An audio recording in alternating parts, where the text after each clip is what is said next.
La Terre. À l'heure actuelle, 7 milliards d'individus vivent sur 30% de sa surface. Et toutes ces personnes dépendent des 70% restants, l'océan. L'océan est la source de nourriture la plus importante au monde. Le poisson constitue le principal apport quotidien en protéines pour 1,2 milliard d'habitants. Mais de plus en plus de pêcheurs rentrent avec des filets vides.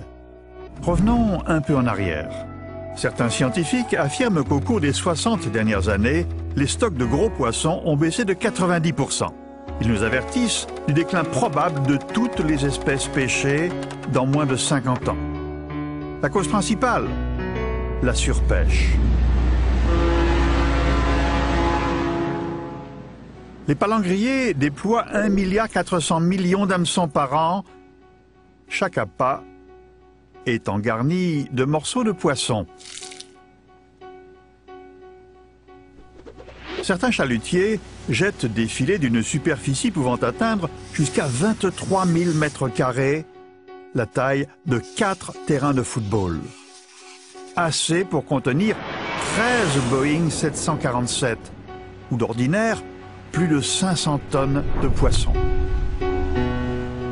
Ces 500 tonnes de poissons comprennent de nombreuses prises accessoires, c'est-à-dire des créatures marines capturées accessoirement, souvent en grande quantité. Généralement, les chalutiers à crevettes rejettent à l'eau entre 80 et 90% de ces animaux. Ceci signifie que, pour 1 kilo de crevettes, on capture et gaspille jusqu'à 9 kilos d'organismes marins. Pour soulager la pression exercée sur les poissons sauvages, 47% de notre consommation provient d'élevage. Mais l'aquaculture marine est davantage une menace qu'une solution. Beaucoup de poissons de l'aquaculture sont carnivores, c'est-à-dire qu'ils mangent d'autres petits poissons.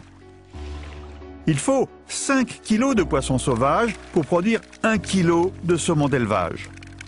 L'aquaculture ne fait que transformer de petits poissons à faible valeur commerciale en espèces plus lucratives. Cela ne crée pas de poissons supplémentaires. La majorité des stocks européens de poissons sont surexploités. Traditionnellement, les ministres européens fixent des quotas de pêche supérieurs aux recommandations scientifiques. En 2008, ils en avaient déterminé pour la pêche très prisée du thon rouge. Les scientifiques avaient recommandé des quotas de 10 000 tonnes permettant de renouveler les populations. Pourtant, l'Union européenne et les autres nations pêcheuses ont fixé des quotas de 29 500 tonnes, soit 3 fois la limite suggérée.